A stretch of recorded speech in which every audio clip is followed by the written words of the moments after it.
Ollie was intimidating, to say the least. He was also very frightened. A very large German Shepherd who's intimidating and frightening and frightened could be a very challenging position. My first image of him is him coming out of that van, teeth all around, the sea mouth that was right here, lunging at me. And that was the very first moment I met him, and he was pretty amazing. I was terrified. I was given the chance to see how he goes, so I worked for 2 full days. One day I couldn't touch him at all. He would just cage bang. Yeah, it was really scary. And I just sat down with my back towards the gate, and I just kept feeding him all the treats. So I was trembling, and I was like trying to psych myself out, saying, "You can totally do this. He loves you. He's not going to bite you. You're fine." And then I touched his head, and it was awesome. And from that point on, we were inseparable. So it was just magic. He's just an amazing dog. Misunderstood, mistreated, insecure. We were concerned about placing Ollie because of his very specific needs. He was a very large dog that's very easily triggered by fear. And that's not the type of dog that you could place in a normal home with some small children. But that doesn't mean that there isn't the perfect home for him. I happened to get a phone call one day from a gentleman who identified himself as a disabled policeman who was looking for to adopt a German Shepherd.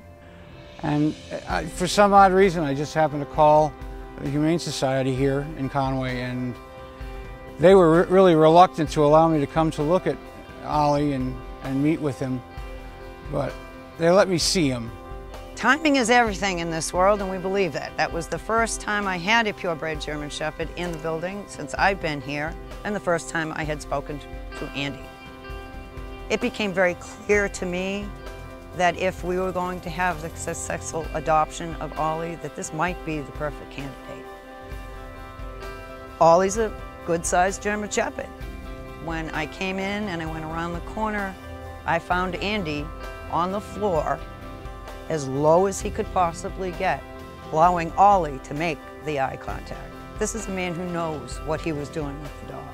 Well, he looked like he was nervous, and he didn't quite know what to expect, so he was a little bit on guard and pretty alert. So I just sat down, just sat flat on my butt in the hallway, and I didn't pound on the glass or try to get his attention. In fact, I didn't even look at him. I looked at the floor. For me to stand there at the beginning of that hall and see that just brought such joy to me that we felt this was going to do it. Within seconds, Ollie went to the back of his cage, picked up his favorite toy, and brought it to Andy. Through the glass, he wanted Andy to take the toy. That was it for me.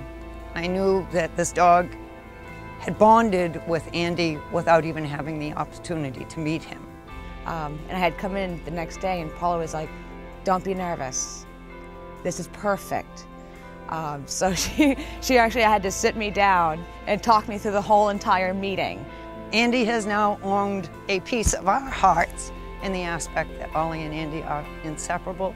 They visit regularly, and we love seeing them. It's a perfect story.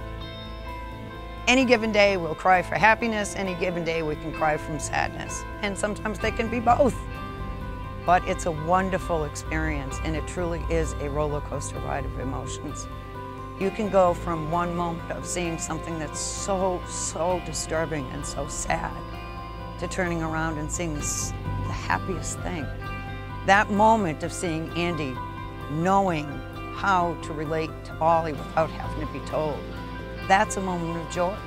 Handing a leash over to a man that I know is going to care for that dog as well as we do, there isn't any joy that's greater than that. That's what we're here for. That's what we want to continue to be able to do.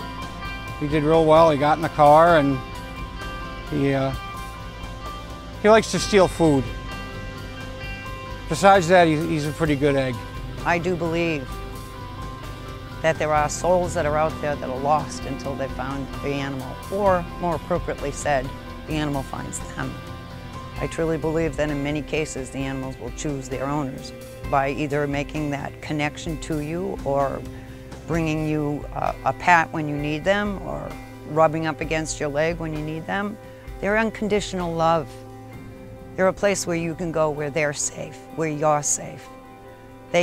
Your most horrid moment, the most painful moment in your life can be taken away by a dog kiss or a cat purr or a bunny cuddle.